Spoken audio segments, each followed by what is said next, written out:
Hello and welcome to the weapon guide for the Peacekeeper submachine gun, which is unlocked by purchasing the Revolution DLC for Call of Duty Black Ops 2. Remember to leave a comment on this video with your favorite class setup for the Peacekeeper to be featured on next Wednesday's feedback video. The Peacekeeper features submachine gun handling characteristics but assault rifle damage and range. This means that the Peacekeeper has long range compared to other submachine guns and low recoil, and retains the high movement speed and high ADS time, but at the cost of a lower fire rate and damage. When using the Peacekeeper, you have to keep in mind that it behaves like an assault rifle. That means you are best at medium range. Stay back from the main fight, but also not too far, because you will have a tough time competing at long range. I found that the hip fire is average.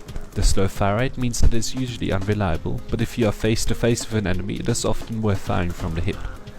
But in all other fights, you should always aim down the sights to ensure you can do the most damage. The perks I found most useful with the Peacekeeper were Ghost, Toughness, Dexterity and Tactical Mask. Ghost ensures that you aren't so vulnerable to being flanked when enemies have a UAV up. Dexterity will help you out if you are caught off guard.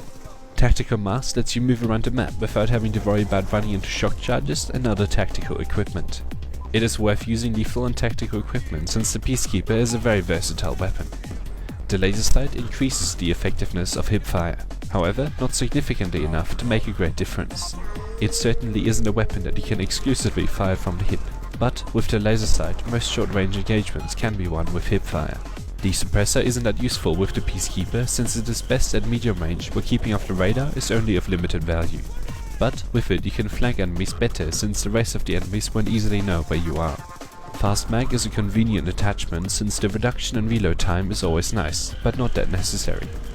It slightly reduces the reload time, which means that you have less downtime, but if you run out of bullets in a gunfight you will probably still die, fast mag or not.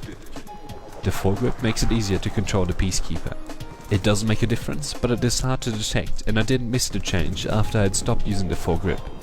Because the Peacekeeper is best at medium range, you won't get a lot out of quick draw, which is best at close range where quick actions are required. However, sometimes quick draw can give you a slight edge that might help you out even at medium range. Since the Peacekeeper already has good range, the long barrel won't benefit you greatly.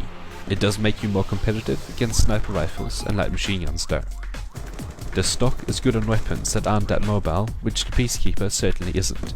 It is handy if you're close to enemies where the stock will make strafing much better, but at medium range that is rarely the case.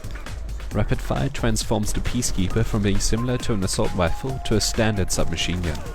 You will have increased recoil and reduced range, but a much higher fire rate on power with the other submachine guns. It is enjoyable to use, but not the optimal attachment. The Peacekeeper has a range of optical attachments. Unlike other submachine guns, the target finder is a better option since you are further away from enemies where you don't need much peripheral vision. But as usual, it is better to get used to the iron sights so you can use other attachments instead of an optical. The Peacekeeper is a very versatile weapon, and most attachments that the submachine guns have aren't that useful on the Peacekeeper. FMJ will ensure that enemies can't hide behind cover as easily, which is very useful for medium range engagements. Extended clip runs extra ammunition, which lets you hold down positions for much longer. So there you go. That is my preferred class setup with the Peacekeeper. Leave a comment on this video with your favorite class setup with the Peacekeeper for a chance to be featured on next Wednesday's feedback video, where I take a look at the classes you like and give some opinions on them. Thank you very much for watching, and I will see you next time.